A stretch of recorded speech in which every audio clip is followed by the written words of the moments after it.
When Meghan Markle became the Duchess of Sussex, she became many an American's favorite member of the British royal family. And of course, Prince Harry, still the Duke of Sussex even after the couple's move to this side of the pond and the release of their highly anticipated Netflix docuseries, Meghan and Harry, is a close second, especially after learning of all the ways the two have supported each other during these challenging years and their decision to break free as a team during their 2021 interview with Oprah Winfrey. While Prince Harry has been stripped of his patronages and military titles, following the death of his grandmother Queen Elizabeth II and the crowning of his father as King William III, he is now fifth in the line of succession to the British throne, followed by little Archie at number 6 and Lilibet at number 7. Hello and welcome to Royal Scandal. Please do well to like, subscribe, comment and turn on the notification bell so as not to miss out on any news updates. But what if Harry isn't biologically royal at all? For years, there have been rumors that Prince Harry's father is not King Charles, based on claims that Princess Diana had multiple affairs during their marriage. So even though he bears the king's last name, having been christened Henry Charles Albert David Mountbatten Windsor upon his birth in 1984, could another, non-royal man be Harry's biological father? Who is Prince Harry's real father? While evidence suggests most strongly that King Charles III is, indeed, Prince Harry's real father, the most popular alternative theory is that Prince Harry's real father is Princess Diana's one-time writing instructor, James Hewitt. Others speculate he may be the son of her former bodyguard, Barry Manicky, or perhaps of a Welsh Guards officer named Mark Dyer. Prince Harry's parents, King Charles III and Princess Diana, were known to be unhappily wed. As Prince Charles, the man who is now the King of England, married Lady Diana Spencer in a lavish ceremony at St. Paul's Cathedral on July 29, 1981. While many assumed that it was a love match between the then Prince and Princess of Wales, in fact, Diana was selected for the position both because of her noble birth and because she was 19 years old with no history of boyfriends or scandals behind her. Diana is said to have quickly found out that Charles was really in love with Camilla Parker Bowles, now his wife and queen consort, and had been for many years. Charles famously carried on an affair with Bowles during his marriage to Diana, eventually marrying her years after both his divorce from Diana and her tragic death. Diana, aka the People's Princess, spent a good deal of time apart from Charles. During her marriage to Charles, Diana was active in many charitable causes. She was part of the movement to ban landmines, she supported ending homelessness in the UK, and she championed many children's charities. Most famously, she was an early advocate for people with AIDS and HIV. Photographs of her making direct contact with people known to be HIV positive changed the public perception that HIV was contagious via casual contact and helped combat the stigma and isolation that came with an HIV diagnosis. Much of her work kept her traveling, often without Charles. While Charles was carrying on with Camilla behind Diana's back, Diana is believed to have sought affection elsewhere, engaging in affairs of her own. Intimate conversations between Diana and James Gilbey, a car salesman and heir to the Gilbey gin fortune, were leaked to the press in an episode known as Squidgygate in the early 90s. She was linked to billionaire art dealer Oliver Hoare before finally divorcing Charles in 1996. And there were more. Some believe Prince Harry's real father could be her former bodyguard, Barry Manicky.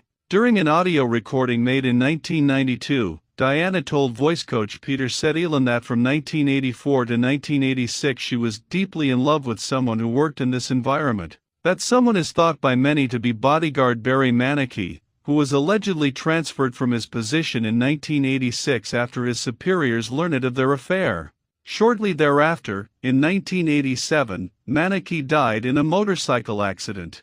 Speaking of Manicky's death, Diana stated, "I think he was bumped off. We'll never know." Many believe Diana's writing instructor, James Hewitt, is Prince Harry's real father. But Diana's most widely known romance was with James Hewitt, her writing instructor, a man who happened to have a mane of red hair just like Harry's. Perhaps Princess Diana's most significant affair was with her writing instructor, James Hewitt. She confessed to their liaison in 1995, and Hewitt has confirmed the story saying, It was never her intention to fall in love with me, and it was certainly not my intention to fall in love with Diana, but it happened because of the circumstances throwing us together. It's very difficult to say how physical she wanted the relationship to become, and I'm not going to suggest one way or the other whose fault it was. It developed and it was mutual. The pair knew all along that there was no hope for a future together.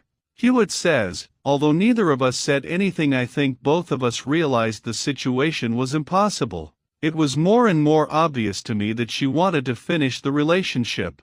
It just fizzled out. Prince Harry is thought by many to bear a picture-perfect resemblance to Hewitt. So in later years, people have wondered if Hewitt was actually Harry's biological father.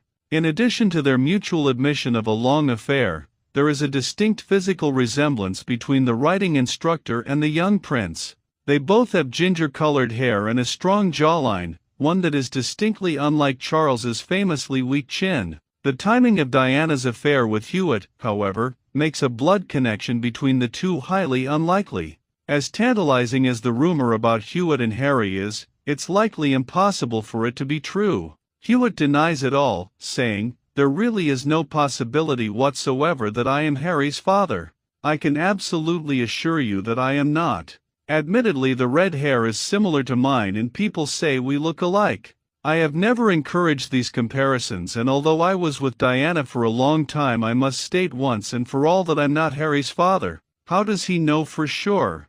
When I met Diana, Hewitt says, Prince Harry was already a toddler. Diana's former bodyguard Ken Wharf also shoots down this rumor in his book Diana, Closely Guarded Secret. Harry was born on September 15, 1984, he writes. Diana did not meet James until the summer of 1986, and the red hair, gossips so love to cite as proof, is, of course, a Spencer trait. Others have said Prince Harry's real father might be a Welsh Guards officer named Mark Dyer. In what many feel was merely an attempt to sell magazines leading up to the wedding of Prince Harry and Meghan Markle, the National Enquirer published an article alleging Harry's real father is a Welsh Guards officer named Mark Dyer.